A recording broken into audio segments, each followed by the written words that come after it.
All right, Aquarius, welcome back. I'm Ryan with Arrows of Love. Today we're going to do your June 2021 Love Tarot Situationship reading. And we all go through situationships from time to time. It's the nature of being human. Doesn't matter if you're dating, partnered, married, single, looking. Doesn't really matter. We all go through situationships. We just finished eclipse season, and the eclipses happened in late May and early June. And this happened on the Gemini-Sagittarius axis. And for you, Aquarius, this is happening in your 5th and 11th houses. Gemini is your 5th house. It's a house of romance, fun, children, games. It's a leisurely house. It's karmic rewards in ancient astrology. And Sagittarius is your 11th house of friends, group associations, allies, financial gains, technology, innovation, independence, and rebellion. So these are all themes that could come up for you with this particular eclipse cycle. Eclipses are new beginnings and endings. They take about 6 months to really play out to see how this is all affecting you. But if you've been really assessing your friend group, your allies, really what it is you want for your long-term goals, at least emotionally, and for the love department, that would come up in that Sagittarius house for you. And then that 5th house has to do with romance. So you could be starting a new romance because it was a new moon solar eclipse. And new things could come in for you that are karmically rewarding over the next 6 months. If you've been doing the work, this is a really great time for you to get yourself out there. If you're single, if you're looking to respark the relationship or respark the romance in your relationship, if you're partnered up, another great time to do that. Take a trip, get a B&B and get some time away from the kids, or spend some time do a Netflix and chill night. Like, it's things like that that would actually be really great to harness this 5th house of romance. Venus, the planet of love, harmony, money, relationships, is in Cancer. And it's very comfortable in Cancer. Cancer is a self-protective sign. It wants security. It wants safety and love. It's very nurturing and intuitive. So, and it has this nesting quality because Cancer rules the home. So again, anything where you guys can spend some time alone together would be very beneficial during this time. Now, Venus is going to only be in Cancer. It's at the 23rd degree for the next couple of days. Venus is cruising through Cancer. She's moving at full speed right now, so she's not going to stay here very long. But today, she is forming a trine over to nebulous Neptune. And Neptune is sitting in Pisces. It's a very dreamy, empathetic, compassionate type energy. It's almost like meeting someone from a daydream. So if you're single and looking, if you met anybody over the last few days, or if you're gonna go out over the weekend, I would say be on your guard. And the reason is this: Neptune creates this foggy energy with Venus. It can be very dreamy, very romantic, very empathetic and compassionate. And you can see, at least from my female viewers, how you could very easily get swept away by this. But the thing is, Venus is going to keep moving, and she's going to come up to a hard opposition over to alchemical Pluto. And Pluto is the god of the underworld. It's things unseen. It's secrets. It can be a little bit of the dark night of the soul, but on the positive end, it can be very passionate, very healing, very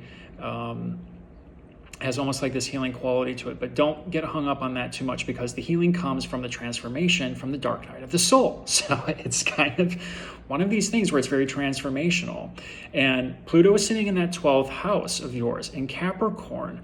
And the 12th house has to do with sex and intimacy in Vedic astrology. It also has to do with escapism, sex, drugs, alcohol, and Western astrology. And it can deal with confinement and isolation too. So when I see the two, Venus and Pluto coming together,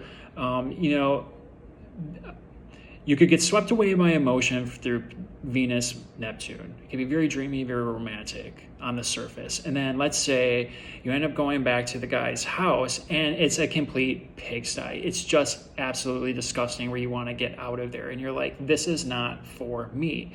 It's something like that. Or information comes out where you thought this is your knight in shining armor, and turns out they're committed. A lot of times with Venus-Pluto combinations, doesn't really matter if it's a trine, sextile, conjunction, it points to triangles in love. So, that's the type of things that are going to come out over the next week and a half or so. So I want people to be on their guard. Venus-Pluto also could point to sexual abuse of women. So please be careful over the next week and a half. I'd say if you're single and you're young, try to avoid the hookups right now, because I would say not everything is on the up and up right now. And we're coming up to this energy, and I don't want any of you to get hurt. So just be aware of it. I'm not trying to scare anyone, but if something seems too good to be true, believe me, it is in this particular case. Take my advice on this one. So that's my rant about Venus-Neptune, Venus-Pluto opposition. And again, this is happening over the next week, over the weekend. So just, again, be on your guard. Other than that, went through the eclipses, so 5th and 11th house. Again, new people will be coming in, but give it a little bit of time, not this weekend. It could happen over the next 6 months. So we're going to do your situationship reading. I'm going to pull one card from the Angels Romance deck, 6 cards from the Tarot. I'm going to do a modified Celtic Cross today for you. The messages will not resonate with all of you. This is a general reading. I'm reading for literally hundreds of you. I wish it was more, but the channel's still new. So regardless, I'm reading for all of you. So take the messages that resonate, leave the rest. If you like these videos and would like to see more of them and me and my face, then click that like button and subscribe. It helps the channel, and it's very much appreciated from me. All right, so without further ado, let's take a look what's happening with you, Aquarius. Oh, one more thing. Jupiter, the planet of luck, expansion, growth, wisdom, karmic justice, is going to be retrograding back into your sign. It's stationed retrograde over the weekend in Pisces. It's at like 2 degrees of Pisces, just in the very beginning of it, and it's going to retrograde back into your sign. What does that mean? It's going to be doing a review of all the things that you've done since December 21st, when Jupiter moved into your first house of self. So if you've been working on yourself, your body, your presentation out into the world, health, diet, any type of makeover, anything that you put into motion over those the last 6 months or so, you're going to receive the karmic rewards, or there's going to be a little bit of a review. So I want people to be aware of that. Also be aware that Jupiter expands things. The first house rules the body, expansion of the body. Be careful what you're eating, high dense foods. If you're eating a bag of cookies like I did last weekend, probably don't want to do that. So people tend to gain weight with this transit. That's what I'm saying. So just be careful of what it is you're eating. All right, sorry, I went on a tangent. Anyway, let's pull a card for the general energy from the angels. You deserve love. You are lovable. Oh, of course you are. You are our cosmic weirdos, and I say that with love. Gemini is the most intelligent sign of the zodiac. Don't tell the others I said this, because Gemini and Libra are going to get into a big argument with me. But the reason why you are the most intelligent is because you're the last of the air signs. You're the culmination of all three. And you're the second last in the zodiacal wheel. So you play a very important part in this transmission of heavenly thinking, things unseen from the ethereal, and you bring it down to earth into manifestation through your power of thought. That is Aquarius. You are a demigod. You're represented by Ganymede, the water bearer, and he poured the nectar of the gods. So he was human. He was swept away by Zeus to go live in Mount Olympus and serve the gods. So think about it that way. You have a demigod type atmosphere. You can pull things out of thin air and turn it, because you are a genius, and you can make it work. You are lovable. You are weird. Accept it. You are. And you got to find another weirdo just like you that's going to love you just as much. So you are deserving of love. If things have been isolating, confining, with Pluto sitting in that 12th house, have no fear. It is going to move soon. It's going retrograde. It's giving you a little bit of a break. So good things are on its way. All right, so let's clarify with the tarot. The first card out is the card for you. This is your general energy. Knight of Wands, King of Wands, excuse me. Oh, so maybe you guys are feeling pretty good right now. Feeling attractive, drawing people in, not chasing them. It's the power of attraction, the laws of attraction.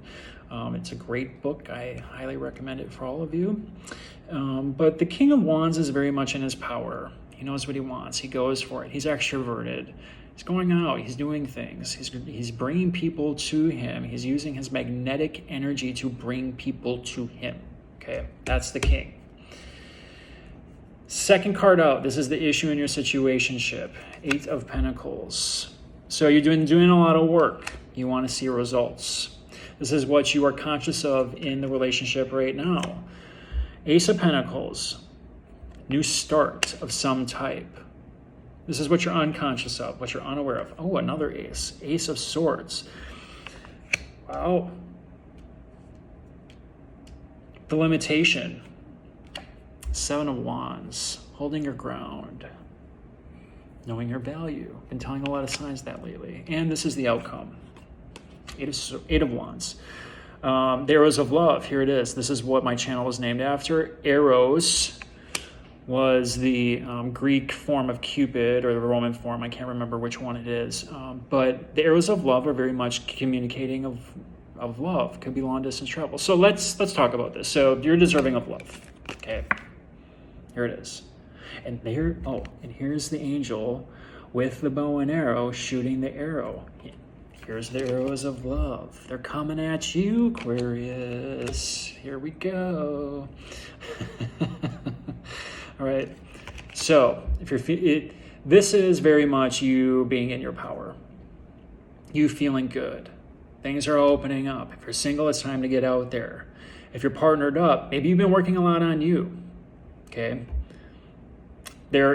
Saturn is in your sign right now. Saturn can be this taskmaster of taking more responsibility, being disciplined. And in your first house, that has to do with the body, your appearance, your presentation out into the world, perhaps. You've been doing a lot of work on yourself, and now it's time to reap the rewards, right? So the issue is you've been doing a lot of work on you, on the relationship. It's the man toiling away at work, trying to manifest his goals. And he's almost there. And 8 is very close because the 9 is abundance. So you're literally on the precipice here. You're very, very close. And you're aware of it. There is a new start coming. Jupiter is going to retrograde into your sign. That's still benefic energy, but it's a type that what it is you've put into motion since Jupiter's been moving forward will now come back to you in some way, shape, or form. So it's dealing with the karma and the actions that you've taken over the last, since December 21st, essentially. And this is big. Both Saturn and Jupiter moving into your sign at the same time, at the winter solstice. We're now at the summer solstice. It's time to reap those rewards. Some of you, this could be a new offer of money, could be a job offer, could be a promotion. Because you got Pentacles here too, okay? Perhaps you meet someone at work or during a work trip. But this offer is going to open up doors, which could very well lead to a new beginning in relationships. What you're unaware of, though, is I think what you need to do here is start speaking your truth. And this is very much a victory card of sorts. And you got 2 aces, so these are new beginnings. This is going to be new beginnings in love. This could be new beginnings in work. This could be new beginnings of you thinking more clearly about what it is you want. These are mental processes too. Your systems of belief may have changed over the last 6 months. You're reassessing what it is you want in a relationship. And if you've done that work, and it looks like you have,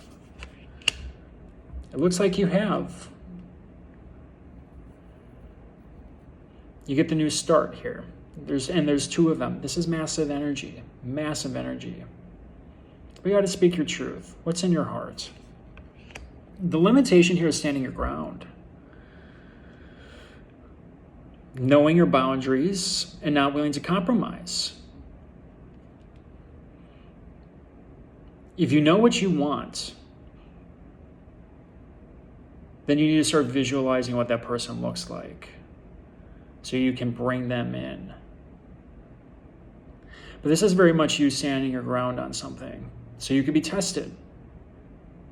If you're partnered up, you could be tested on the work that you've been doing in your relationship.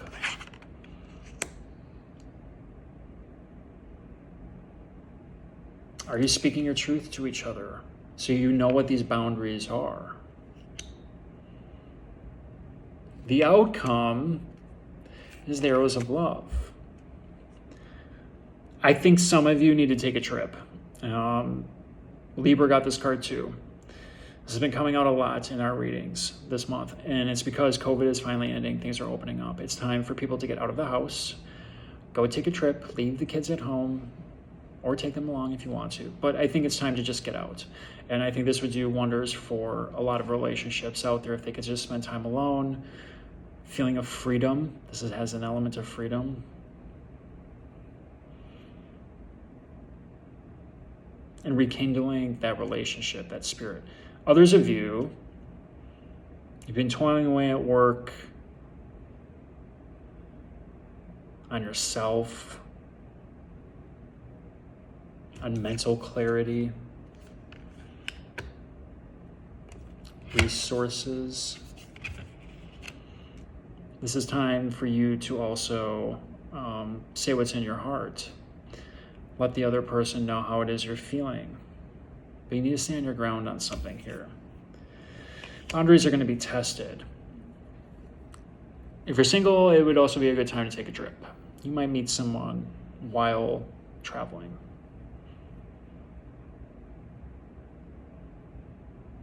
This king, if you're manifesting this king here, there could be some resources attached to it. Could be very good with words, very charming, very attractive too. But I think here you need to know that you're worthy of it first. Don't hide in your shell. Get yourself out there. It's all there for you. It's all sitting there for you. But you got to be willing to actually take the steps to do it. And someone's definitely shooting the arrows of love at you. Time to get yourself out there, Aquarius. This is a great reading. All blue skies, no darkness. So you're coming into your own. You're getting to that place that you want to be very quickly here. And I would suspect, perhaps by the end of the year, that some of you could be drawing people in because Jupiter's going to start moving forward again in your sign. It's going to send one last blessing to you guys. So hold tight. If you've been doing that work, good things are on its way, I promise. And I've been saying that to you since December because of this conjunction with Saturn and Jupiter. So it's coming. Just hang on a little bit, just a little bit longer, Aquarius. All right, until next time, take care. We'll see you next month.